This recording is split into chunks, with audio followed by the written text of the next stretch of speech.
It's that time for an adventure, a journey, and some good old-fashioned storybook fun. Are you ready? Then curl up and get comfy, because here comes another Juice FM bedtime story. Hi, I'm Justice Doucette, the voice of the morning show on 89.7 Juice FM, and this is the Three Billy Goats Gruff. Upon a hillside lived three billy goats. There was a little billy goat, a medium billy goat, and a big billy goat. Gruff was their last name, and for many miles around, they were known as the Three Billy Goats Gruff.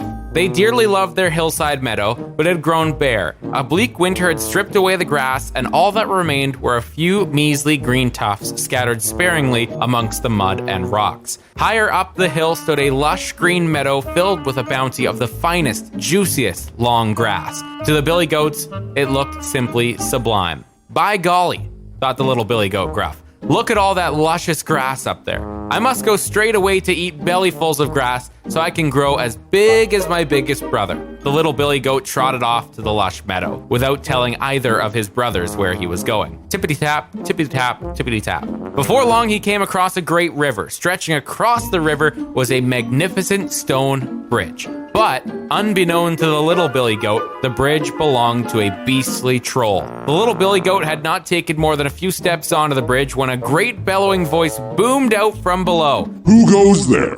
roared the troll. "It's me, the littlest billy goat Gruff," he replied in a timid voice. The troll raised his ugly head from beneath the bridge and said in a very sinister voice, "This is my bridge, littlest billy goat Gruff, and this is where your journey will end, as I will now gobble you up for my breakfast." The little billy goat was terribly shaken by this, but he steadied himself and managed to reply, "Mr. Troll, you are such a magnificent creature. That is such a very little goat, and I will surely not fill your hungry belly. I have a brother who is a great deal bigger than I am. Wait till he comes and you'll have a much better meal."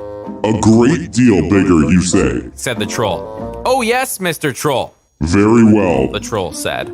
"You may pass." Not wanting to waste a single moment, the little billy goat made his way briskly across the bridge.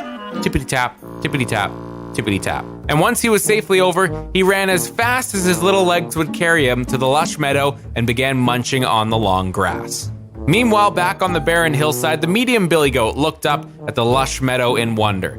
By golly, thought the medium billy goat Gruff, look at all this luscious grass up there. I must go straight away to eat bellyfuls of grass so I can grow big, just like my big brother. The medium billy goat trotted off to the lush meadow. He too didn't tell his big brother where he was going. Tippity-tap, tippity-tap, tippity-tap. Before too long, he came across the great river and the magnificent stone bridge, and he too did not know that this bridge belonged to the beastly troll. The medium billy goat had not taken more than a few steps onto the bridge when a great bellowing voice boomed out from below. "Who goes there?" "It's me, the medium billy goat Gruff," he replied in a slightly lower voice. The troll raised his head from beneath the bridge. "This is my bridge, medium billy goat Gruff, and this is where your journey will end, as I'll now gobble you up for my lunch." The medium billy goat was too shaken, but he steadied himself and replied calmly, "Mr. Troll, you're such a magnificent creature, and such a medium-sized goat as I would surely not fill your hungry belly. I have a brother who is a great deal bigger than I am. Wait till he comes, and you'll have a much better meal." "A great deal bigger, you say?" said the troll. "Oh yes, Mr. Troll." "Very well, you may pass."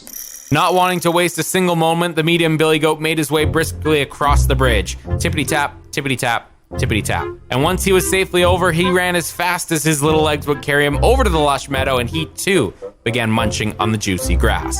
Now came the turn of the biggest billy goat Gruff. The biggest billy goat had been much too busy scouring the barren hillside for something to eat to realize his brothers were gone. When he looked, he saw them grazing happily in the luscious hilltop meadow. "Oh my," thought the big billy goat. "I must join my brothers in that delightful meadow, for if I don't, they will soon outgrow me, and they will become the biggest billy goat Gruff." So the biggest billy goat Gruff set off for the meadow. Clumpity-clump, clumpity-clump, clumpity-clump. Before too long, he came across the great river and the magnificent stone bridge. And just like his two brothers before him, he too did not know this bridge belonged to a beastly troll. The biggest billy goat had not taken more than a few steps onto the bridge when a great bellowing voice boomed out from below. "Who goes there?"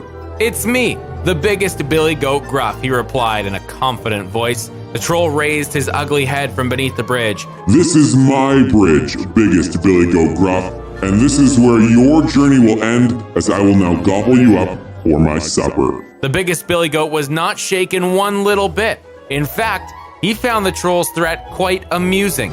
He, after all, was the biggest, strongest Billy Goat, and he was not afraid of anything. Ha! You do make me laugh, troll, he said.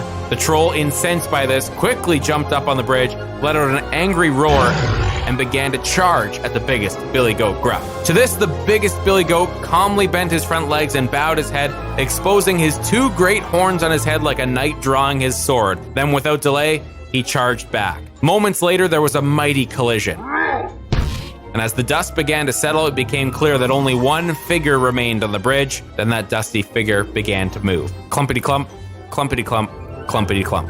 It was the biggest Billy Goat Gruff making his way over the bridge to the luscious meadow. So what had happened to the beastly troll? Well, you see, the biggest Billy Goat had generated such a force that the troll had been flung high up into the air, over the side of the bridge, and carried downstream by the great river. From that day forward, the horrid troll was never seen again. The three Billy Goats Gruff happily reunited in the lush hilltop meadow, and they each had a plentiful of juicy grass. In fact, the little and medium Billy Goats ate so much grass that before long, you could not tell one Billy Goat Gruff from another. The end.